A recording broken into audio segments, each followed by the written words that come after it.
God of the universe, maker of the stars. Who am I that you would know my name? All right, everyone. Welcome to episode number 80 of Life on Purpose. Wow. With your hosts here, Mike Clayton and myself, Alex Stiles. Welcome back, y'all. Welcome back. Yeah, well, How you back been, over Mike? and over Yeah? again. Do you know, Alex, that if somebody decided to binge watch us, they would be awake for 3.33 days. Oh, that's awesome. Yeah. That's awesome. And yeah, I Man. did have enough time today to figure that out. Just why, I have no idea. I don't know, but that is awesome. Yeah, okay. Yeah, Mike, I was thinking today, and I ponder as I usually do, like, man, what are we gonna talk about tonight? Mhm. And something came to mind. It came to mind that, sir, one, I have good news. Your ministry is growing. Uh-oh. It's good. That part's good. It Okay. does come with a slight, a small price though, and that is that you have a nickname now. Uh-oh. Yeah. So, And you're going to, of course, reveal this live? of course, absolutely. I couldn't give you any warning or anything. That wouldn't be fair. Okay. You That would do be fair. remember who controls the editing? Well, you didn't save me from the editing last week of calling But my that wife. was you. Oh, indeed. So this leads somewhere as I share this, but then we'll lead into our thoughts for this night. Obviously, I have shared several of your teachings with my fellow nurses in the neuro ICU. Mm. There's a few of them in particular that I share with, and from them, it's amazing to see, to watch their eyes light up as I share something there and as it touches them. Wow. Because you've come to be known as, they say, wait, is this from that pastor that gets us? That understands us? Wow. Now I'm going to, yeah. Because here's a thought and where I'm leading to.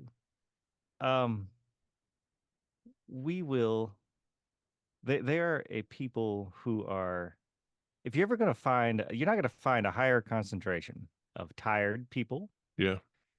Of maybe people with a little bit of a grim outlook on life. Yeah.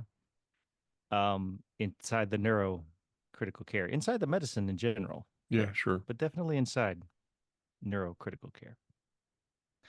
And they are a people there who know that the glass is half empty. Okay. Mm-hmm. It doesn't mean that you don't enjoy. In fact, it means that water that's inside that glass is even more precious. Yeah. Because it is half empty. Hmm. But your ministry has touched a few of them in there by sharing with me, and then I have shared through with them. And we'll get our laugh now that it has led to the nickname where I'll say something about it and you're like, wait, is this from that morbid preacher?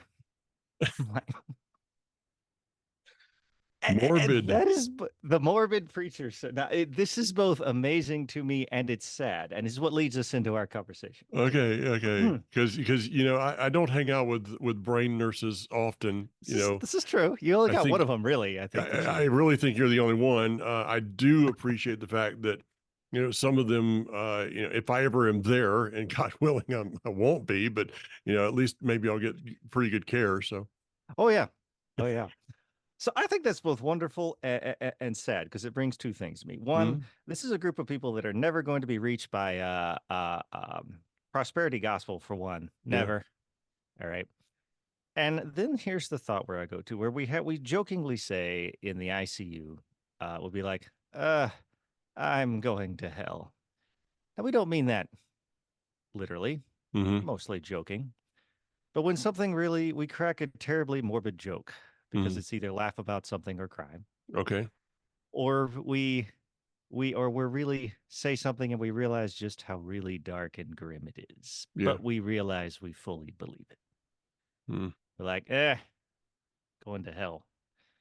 Now, the side effect, I'm struggling with words because this is a deep subject to me, is there is a feeling, and perhaps there's a feeling, a belief that the majority of preachers out there relate in the same way, that if I'm a sad person, if I'm an angry person, if I'm a dark, morbid person, um, no, religion doesn't want anything to do with me. God doesn't want anything to do with me. There's a solid belief in there. There's a barrier there in that belief, in that you feel that maybe God doesn't want anything to you unless you're a happy, cheerful, and think of yourself as a good person. Then there's the other side of it, of believing that you would not be welcomed among a church or an assembly if you have been put through some rougher things in life and come through with some scars. And so I've pondered this leading off from our subject yesterday. And I wonder if perhaps this might lead us to the question, what does being part of a kingdom look like that is built on relationship versus being part of a kingdom that is built around religion? Okay. And could this be the difference? Interesting. You've given me you and the fellow nurses, and please give them the regards from the morbid one. Yes. I wasn't expecting that one, Alex. Let me take you to a message you have not heard yet. Right. I'm going through, as you know, at Life Assembly, going through a lot of messages I've done over the last 10, 15, 20 years. And there's a funny thing that's happening in those messages. I wrote about that this morning, is that a couple of weeks ago, I did a 2-week series, and I sat down to review my notes and to figure, okay, changes I need to make. And these were messages I did 15 years ago. And in the end, I didn't make any changes because though some of the illustrations that I would have used 15 years ago are different today, the message is still constant. It is constant.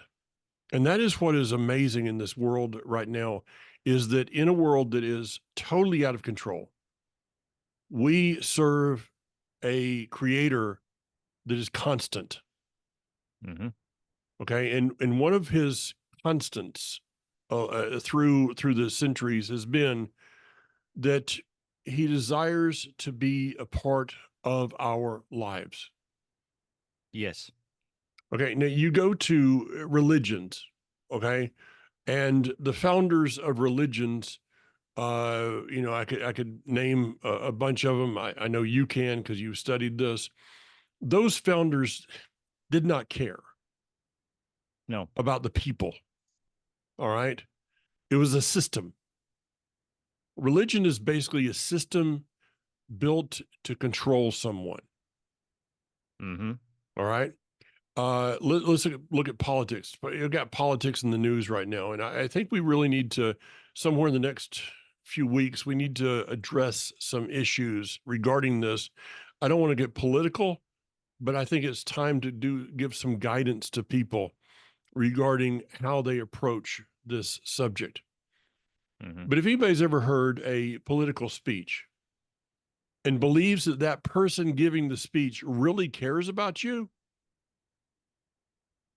once in a while I've seen a politician that I think really has their heart in the right place. But for the most part, it's a speech.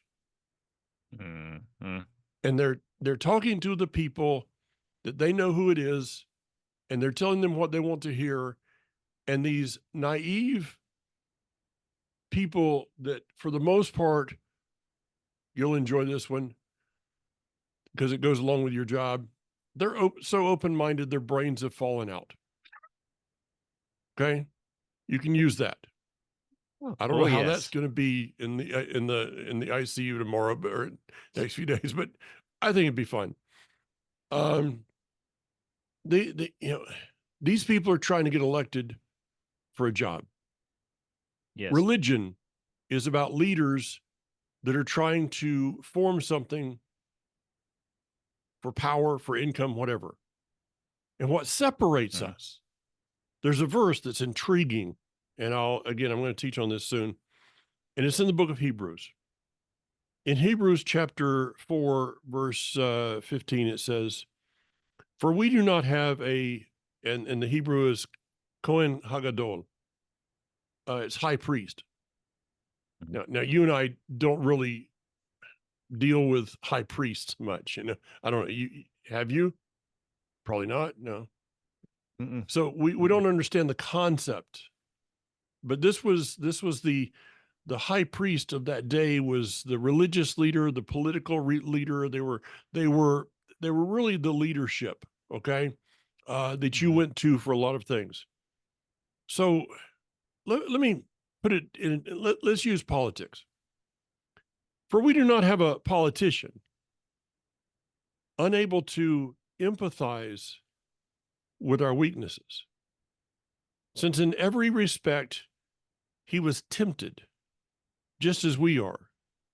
The only difference is that he did not sin. Mm. Now, I'm going to throw it back to you, but what's the point of that verse? It is that we serve a God, a creator, that has demonstrated his love and desire to be a part of our lives, to where he has done everything he can to be a part of understanding us, and therefore can relate to us, which is relationship, not religion. Mm-hmm. Absolutely. I have a question that I've never asked before. Oh, Yeah, here we go. You said the same thing when my son Judd would ask you questions. He would raise his hands at the end of your sermons. You'd be like, "Uh-oh, can chills handle would run anyone up and here." down my spine. Oh, anybody else? Okay. Yes. Yeah, I don't see Okay. that hand. Yeah, go ahead. Yes. Okay. Let me ask. If Yeshua had not been tempted, but had still went to the cross and sacrificed himself, would that not still have been a perfect sacrifice? No, No. was that what you're expecting? I wasn't sure either way. Okay, so he could not have been. I'm gonna fall short on verbiage here. He would have been sinless by Mm-hmm. default. Sinless by default. Fair. Okay. Okay. Yeah. Yeah. As yeah. Woohoo, pulled that one out. He would have been sinless by default, but would not have understood, or without the temptation, there's really no overcoming. Mm-hmm. Okay. If you're afraid of the water, you can stand on the shore and confess all day that you're not afraid. Mm-hmm. You're still afraid. Okay. We all Absolutely. know it. Yeah, absolutely. You can eventually talk yourself into believing that, but still be dry. The only way to overcome your fear is to jump in. Okay. So the only way that he could overcome sin is he had to be tempted. Now let me give you the sister verse to this. Is that during Yeshua's life, this is chapter 5, verse 7, during Yeshua's life on earth, he offered up prayers and petitions, crying aloud and shedding tears to the one who had the power to deliver him from death. And he was heard because of his, and he was heard because of his godliness, because he was a son. He was heard. Yeah. But here's the verse. Even though he was a son, he learned obedience through the things he suffered. Now, how long have you spent thinking about the fact here that's been the truth that's now been given to us that Messiah had to learn anything? Mm. Because he was outside the water, to use our illustration, he didn't really know what it meant to be wet. Ah, To yeah. have never been tempted or never been truly suffered, he would not have known what it meant to have been faithful through suffering. Mm-hmm. He would not have known what it meant to say no to sin when the actual sin looked tempting and looked like it would give you what you needed, what you wanted at the time, right? The true definition. Mm-hmm. I mean, Mm-hmm. let's take it a step further. Yeshua, the one who the scripture says is the creator. All things were made by him and for him. Mm-hmm. And without him, nothing made was made. Right. Okay, that's a verse. I Mm-hmm. don't have the reference, but that's a verse. So the creator had to learn how to walk. The one that created walking had to learn how to walk. Yeah. Hmm. Yeah. He had to learn not to go in his diaper, Yeah. whatever that Yeah. was in that day. Okay. Okay. He came into this world the same as you and I came to this world and had to learn how to cope with the world. Mm-hmm. Now, when we see that, the morbid thing is going around in my head a lot. 'Cause I mean, to be known as the morbid one is a little challenging to me, Alex. Yeah, part of it, and that's part of the sadness is I think are so many pastors and so much religion have they painted on this picture of such prosperity and peace and Yeah. everything's rainbows and sunshine that you meet one guy who just takes the world seriously and as it is and says no, everything's not perfect, Well, and that then learns by comparison that everything's been painted as so perfect that that feels morbid. okay, I do have one little thought here Yeah. that's kind of helping me to process this is that my image of you their image of me has been painted by you. Now you're right, and we all know how morbid I am. Okay, Okay. we all know that I have like two colored shirts, and y'all have seen them both. And the Yeah. rest of the time, I wear black. Yeah. I've got my one white shirt on. Yeah. Yeah, Yeah. we know Yeah. this. Okay, I have distorted their image of you, sir. But yeah. Yeah.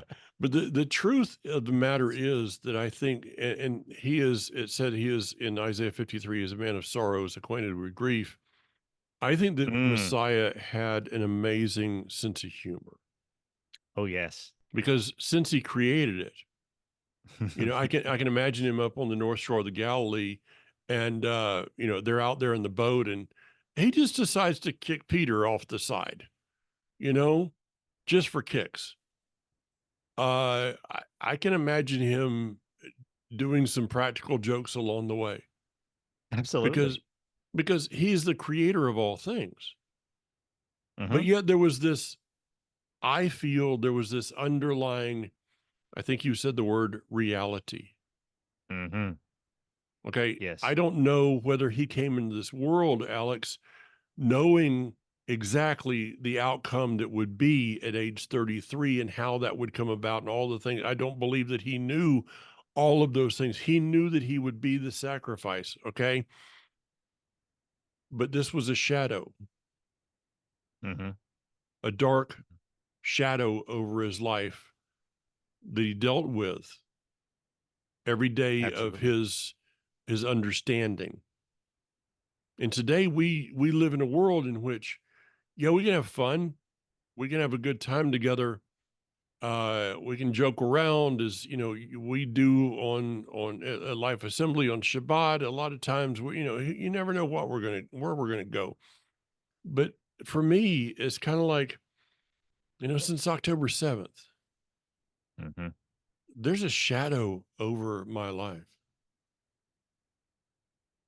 Yes, absolutely. The When war. they, When I read the other morning that 6 bodies were found, and then I found out a little later in the day that they had been that it was probably only 24 or 48 hours prior to their rescue Mm. that the Arab terrorists had shot them point blank, Mm-hmm. one by one. I mean, and knowing the violence, and knowing the evil that these people can be, because I've seen it through the years with suicide bombings and with buses blowing up and all of these different things, not caring if it's a little child, not caring. I can pretty well guarantee you that that was not a quick process. That it would have been better to be the first one shot than it would have been to be the last one. Yeah. So yeah, is there a morbid? The world is morbid, and if we don't acknowledge that, Alex, maybe you can tell me how to get how this. I'm just kind of thinking this through. I think through accepting the morbid is the only way to really find the true joy.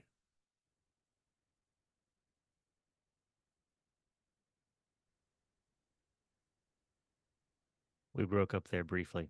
My Okay. apologies. Did you hear what I just said? You said think through accepting the morbid nature, but go from there. Accepting the morbid nature of the world may be the only way to find really true joy. Absolutely. I absolutely agree. It's something that the Stoics thought of and pondered. That's why they say, and that's why I wear this little necklace here that says "Memento Mori," which says "Remember that you will die," or specifically what it means is contemplate death. Mm-hmm. I'm gonna die. You're gonna die. My children are gonna die. Oh wow, that's depressing. No, it means every day is precious. Wow. I shouldn't be wasting them. I may not have tomorrow with them. We may not have next week's Living Torah portion together. Bezrat Hashem, God willing, we'll have many, many more to go together. But that means we make this one count. So accepting the morbid nature makes you start to make the moment count. Yes. To put it in another manner, if you view the glass as half full, then you treasure the water that is in the glass. To put it very simply. Okay. There's a word in Hebrew that's in the Psalms. It's the word Selah. S-E-L-A-H, Selah. That has been known. I've taught on this many times and, different programs. So I apologize to those that watch all of our programs, all of my programs every week. You get some over, kind of overspill or whatever it is. But the word Selah is known as a musical note or a rest or a pause. But those definitions never really spoke to me. The best definition I've ever heard is the word Selah is when you read something and it says Selah, it means stop and consider what you just read in light of eternity. My pastor many years ago used to say all the time, he would say, consider what does this mean in light of eternity? It'll make a lot of your problems seem smaller. Yeah. Somebody asked me the other day, they said, well, yeah, I mean, I was playing golf. Okay. And, of course, when I only work one day a week, what else I got to do? Yeah, right. You working one day a week. But there's no truth to that, y'all. Don't believe it. But somebody said to me, they said, well, I mean, I hit a good shot, and they're like pointing up and going, yeah, he's got connections. They're like, yeah, you're praying for your game. And I looked at him and said, I have never once prayed for my golf game. To one person, I said, this is, and I have to choose this moment very carefully. I said, I've never prayed for my golf game, but I will pray for you. Right. Right. Because in light of Absolutely. eternity, hitting a yellow ball and fetching it and hitting again is stupid if you're not developing the relationships. Mhm. Whatever you're doing. If you're in the ICU and all you're doing is trying to fix people, Alex, in light of eternity, what does that matter? They're going to die. From Mr. Morbid Pastor. They're going to Yes. die. But in the end, you can make a difference in them getting to that death. Yes, that is something I often consider. And I never have this conversation. In fact, I've had this because, the gathering around the. Oh, it's something I don't need to describe to you. I know you've been there, but if you're Wait a minute, gathered around. say that one more time So because you sorry. cut out. Yeah. The gathering around. Yeah, if to gather around the deathbed Oh. is, I've done it so many times, and I know I don't need to describe it to you. You understand what I'd express, and maybe if you've never done it, you don't know what I'm talking about. Don't know why. I just can't give you words to tell you what it's like. It's a little different, and then some things are always the same among people. But one thing I never bring up. Maybe I should bring it up more. But I try to tell people to focus on the fact that their loved one can die in peace and comfort. That I've got bags of morphine and morphine, fentanyl, scopolamine, Robenol. I have these medications. And to one person who brought it up, I was able to say, like, listen, death has been pain and suffering for 6,000 years for 99.9% of the people who have died over the last 6,000 years. Only within the last 100 years or so have we allowed death to be a truly peaceful thing. Do you think that maybe in doing so, though, Alex, we've lost something? Possibly. Is the culture, our culture is so disconnected with death. Yes. Yes, that's the part of it right there.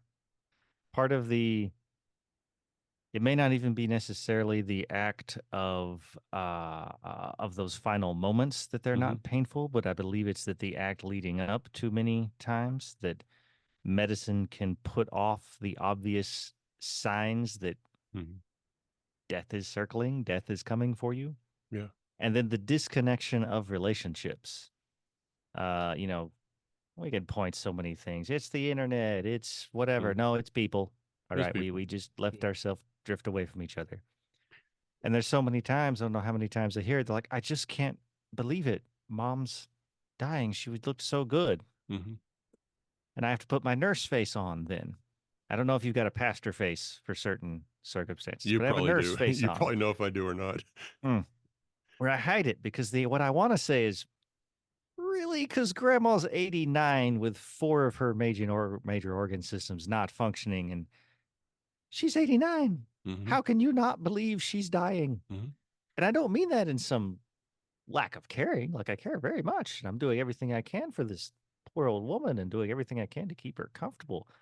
But I look at a person like they're an idiot, or I hope I don't. But how did you not consider she was going to die soon? She's in the very last years. And why would she want to live any longer?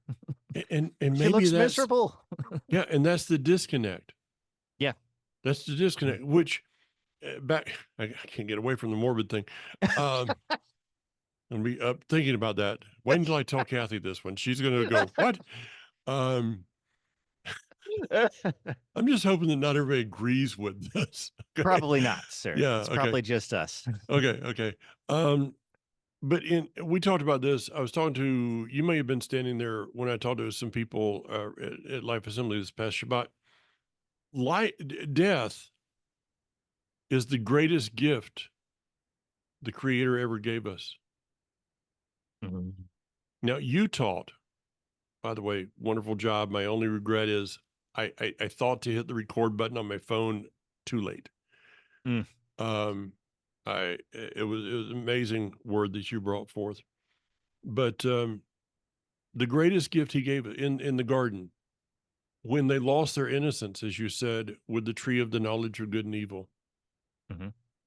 he banished Adam and Eve, Adam and Hava. He banished them from the garden, and in fact put two angels with and they didn't look like little fat naked babies. These were like, Bubba and Bubba too, the Bubba twins with Mm-hmm. flaming swords Mm-hmm. that were guarding the entrance so that Adam and Eve could not, under any circumstances, enter back into that garden. Why? Because if they would have taken one bite of the tree of life after eating the tree of the knowledge of good and evil, they would have been eternally in the fallen state. And you and I would not have death. We would be eternally in this state of Mm-hmm. a fallen nature. Eternally in suffering. Now, some people think, well, maybe I can get my credit cards paid off in that amount of time. I don't know. But we see, yeah, death is something that is difficult. And I remember this over 30 years ago, the first time that I was in a hospital room overnight. I got absolutely no sleep with a family whose father, husband, uncle, all kinds of things was dying. Mm-hmm. And I was having to deal with the family, and I was having to learn. Nobody had taught me this. There's no Bible school class for Death 101, Mm. ICU room. We don't get that.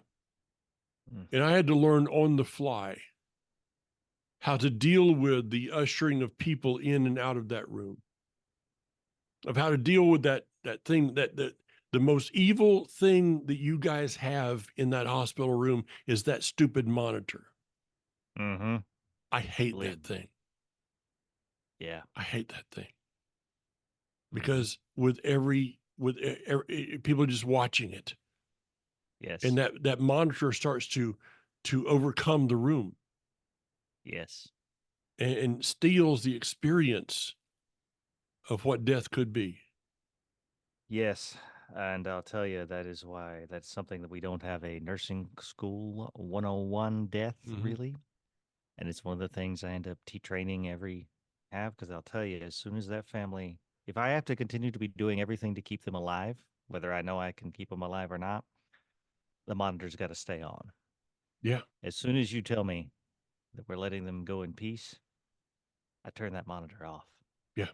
Because I don't want them looking at the numbers. No. I want them trying to have those last moments of relationship with the patient, who at that point is not being part of the relationship, right?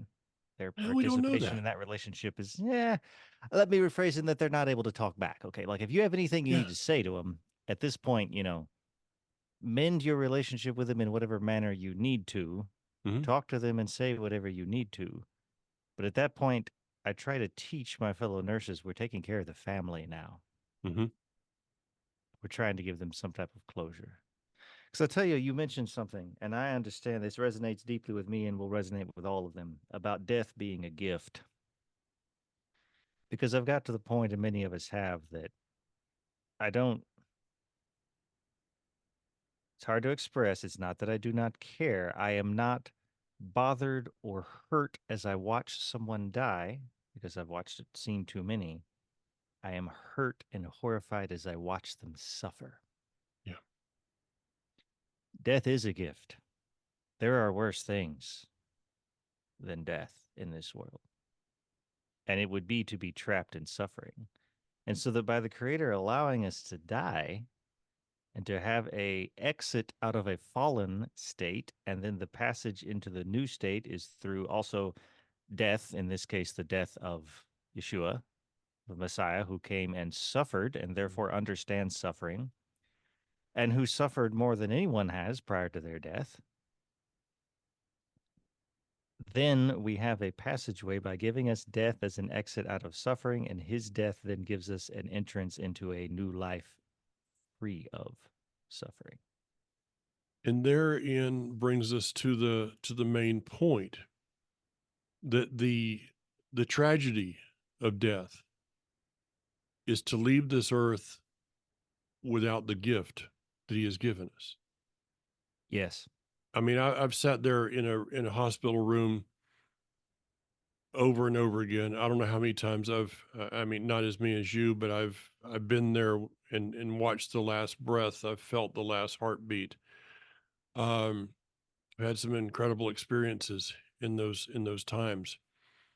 But to be there in that room, knowing that unless there's something miraculous that's happened in their last hours, this person is going into eternity not knowing the gift of redemption. Mm-hmm. Absolutely.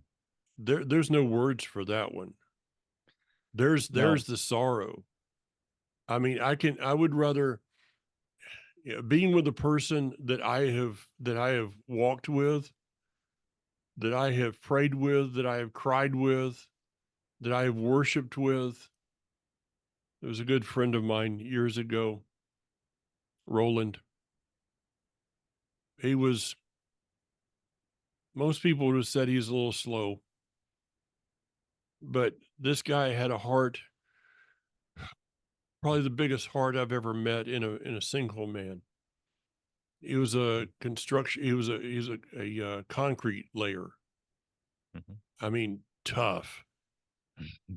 He could snap any bone in your body without you even knowing it, but would never hurt anybody.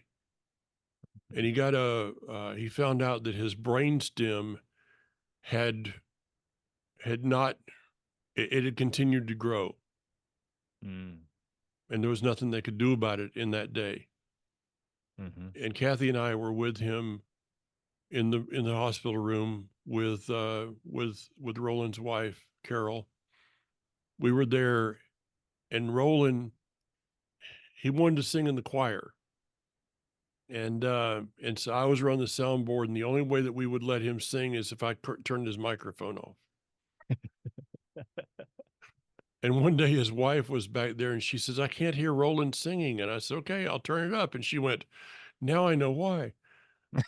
uh, but I didn't care, because he was all heart. And I remember as me and Kathy sat there, and he looked up, and he couldn't talk anymore because of the brainstem, the pressure on his tongue. He started moving his mouth like he was singing. And Kathy said, "Roland, do you see something?" And he nodded his head. He said, she said, "Do you see angels?" He nodded his head and tried to smile. "You hear them singing?" He nodded his head. It wasn't but just a few minutes after that he closed his eyes, and I heard him take his last breath. Mm-hmm. I was holding his hand. I felt his heart stop. Mm-hmm. Joy, Mm-hmm. joy unspeakable in a moment like that. Is Mm-hmm. death morbid? Not for someone who has received the gift of eternal life. Death is a gift. It An is. amazing gift that the Creator has given to us. We've seen both in the ICU. We've seen those who give you chills when they say, "I'm burning," before they die. And we watched a woman, I don't want to book up, we watched a woman reach up. Hadn't moved for days. Moved anything for days. We didn't think she was capable of moving anymore. We thought she was that gone.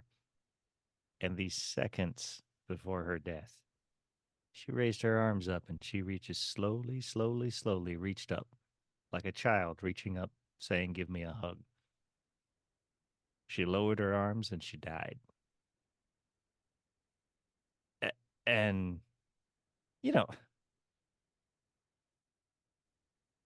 people that don't believe, they're like, that was nothing. I'm like, oh no. Oh, no. Oh no. Someone just welcomed her home. Yeah. Yeah. And No doubt. Well, Alex, this program didn't really go where we were planning. it did not. I really think that initial question I sent to you would be an excellent topic for next week's program because I had some thoughts that we were going to go. Let's try it again, man. We'll try. Let's try it again. Yeah. And until then, I think this has given, hopefully, this has given people something to think about. I'll leave them with these words of, in light of eternity, what does it matter? The only thing that matters is we've found that he had a plan for us, plans for good and not for evil, to give us a future and a hope in life. Let's embrace that. See you next week, Alex. Amen. See you next week. Who am I that you would know my name?